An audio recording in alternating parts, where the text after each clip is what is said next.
मिला था 50% आपको फर्स्ट डे में रिलीफ मिला था। आज का इनका सेकंड डे है।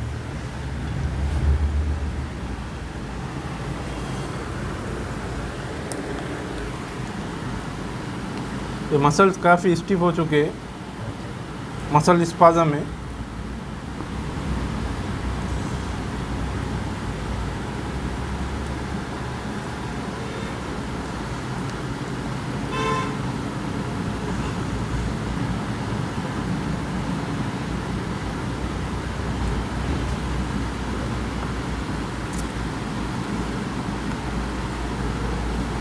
हम मसल स्पाज़म कम करने जा रहे हैं पेशेंट का।